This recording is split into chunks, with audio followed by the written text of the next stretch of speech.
Hey everyone, it's Zelenka and welcome to my review of the iPhone 16 Pro Max. If you're new to the channel, please subscribe, it helps me grow, and without further ado, let's get to what's important. I do have two phones here. This is my old 15 Pro Max and this is the new 16 Pro Max, and I'm gonna be kind of comparing which one is better. I'm not gonna go from one feature to the next feature. I'm gonna talk about what's important, so what you're gonna notice when you're switching from the 15 Pro Max to a 16 Pro Max, or what you're gonna notice in general about the 16 Pro Max. I'm gonna start with the packaging. It has gotten smaller, not significantly smaller. There's not much in there. There's just the cable, the SIM ejector tool, and the phone itself. Plus instructions, of course. But when I opened the box and when I saw the phone for the first time, I was a bit shocked.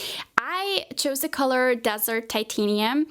And to be honest, it's a pretty nice color, but it looks different in each angle. I was kind of used to it with the natural titanium one, but this one is pretty different because it looks pretty light from the back. It even looks white in certain light scenarios. I was afraid that this is gonna be just a regular gold color, which is not gonna be interesting.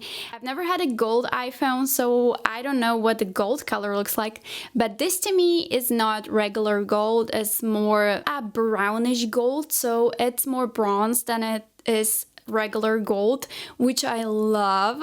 I just wish the back would be a little bit darker because to me this looks too light. Let's get to what you notice straight away when you're switching from the previous version. The bezels are so much thinner that when you start a phone, you can see it straight away. The display is just huge. First of all, it has gotten about 0.2 inches larger. And second of all, the bezels are thin. So overall, this is a significant change you are going to notice. We're also getting a ceramic shield within the glass, meaning that if you are prone to throwing your phone onto the ground and it would shatter, it shouldn't do such a big webs, like you shouldn't have to shatter all over the screen. We also have grade 5 titanium and a larger battery, and it should increase the battery life to up to 16% more. There's a new A18 Pro chip inside the phone, and you might be asking, okay, so what is noticeable? So what's noticeable is, for example, the shutter speed.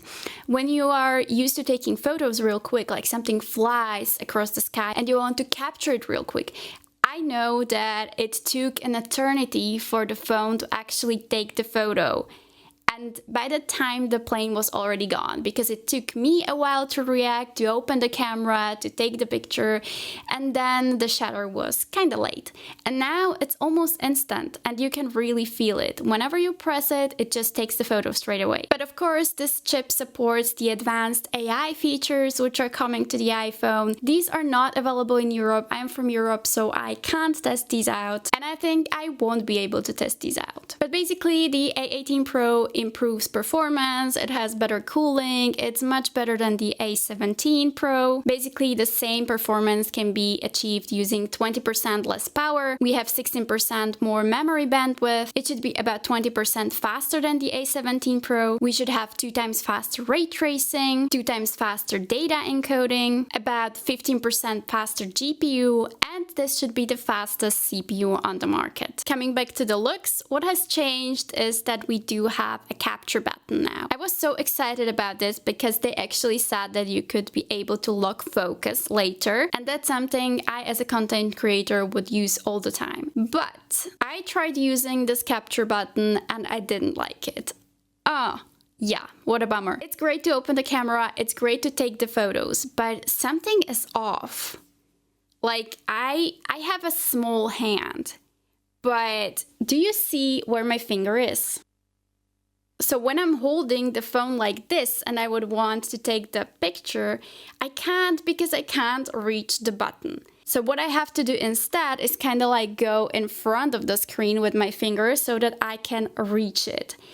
And it's kind of inconvenient because the display has gotten bigger, meaning that you're more prone to touching it when you don't want to. And then when you have it vertically, it's kind of hard to reach too, because then it sits too low.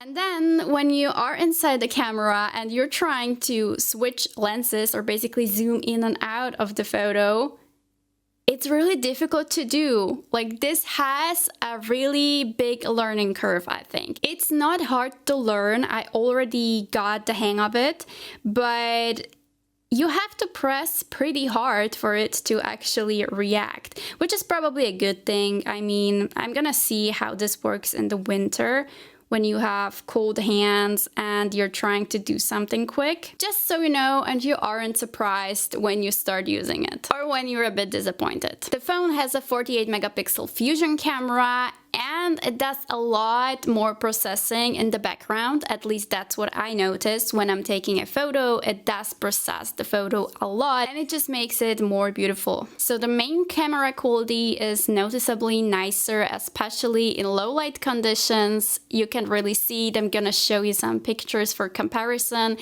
I'm in my office. I don't have a lot of natural light here. I do turn a softbox on time to time, but for these I did not turn the softbox on so that you can see how it performs in low light. The same goes to wide lens. I was so excited that they're gonna improve the quality of the wide lens, because we're going from 12 megapixels to 48 megapixels, and this is something you can really notice. I was barely using the wide angle lens because there was just so much noise, but now it's so much better. There's still noise, but it just looks noticeable better. Again, I'm gonna show you some pictures of how this looks and you can decide for yourself. So we have bigger resolution, better low light shots. The selfie camera is also improved and the photos look so much more natural. Again, I'm gonna show you both for comparison. When I saw the picture from the 16 Pro Max, I was like, I never want to switch back to a 15 Pro Max because I was amazed. If you're working with photo and video, and I'm not a pro, I'm just doing it for content creation, then you can see the difference, and the difference is pretty huge. We are kind of used to photographic styles on the iPhone, so we can choose a bunch of modes like normal, vivid, etc.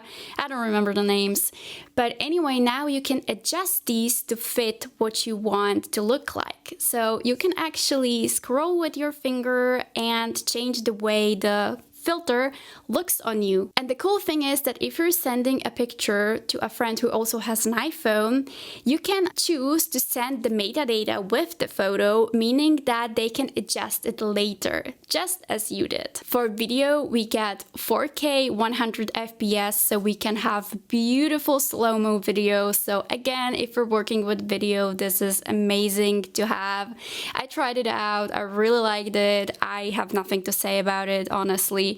I actually do have something to say about it, and that is that you can change the frame rate afterwards. So you just click here and you can see the FPS. You can change the playback speed, so you can go 150, 25 and 20 FPS, and you can also use all the filters you defined, so that's kind of cool. We also have studio microphones, 4 of them, or so-called studio microphones. Are these really comparable to studio microphones? No, but they make your sound so much better. Basically, after you record a video, you can go to the Photos app and you can change the audio from like normal to studio, and you can try out other filters too. I'm trying out the video right now. This is in low light. This is selfie mode, obviously. I don't have a softbox turned on, nothing. And I also want to check the microphone. So let's see what this sounds like. And this is outdoors. I mean, it looks so natural. I can't.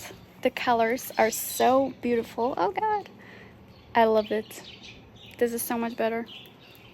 Now we're also able to kind of distinguish between the noises or the sounds which are in the video. So for example, if you have a TV running in the background, you're talking, you should be able to filter out your voice only so that the background noise is not heard at all, or you can have kind of like this cinematic filter where your sound is more hearable and the background sound is a little bit hearable, like people chattering in the background, you know. An interesting feature is that you can now layer voice memos, so if you are working with music a lot, then you can compose on your phone basically. The new iPhone also has Qi2 charging support to up to 25 watt. Just to compare, the industry standard is about 15 watt. And we're getting a bunch of new AI features, but as I said, I'm in Europe, I can't test these out. They're rolling out, but I probably won't be able to test them out.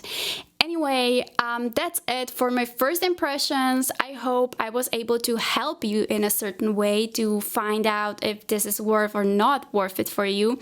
If you have any kind of questions, drop them down into the comments below and I will try to answer all of them. So if you have a request of something I should try, I will try to do it and let you know how it goes.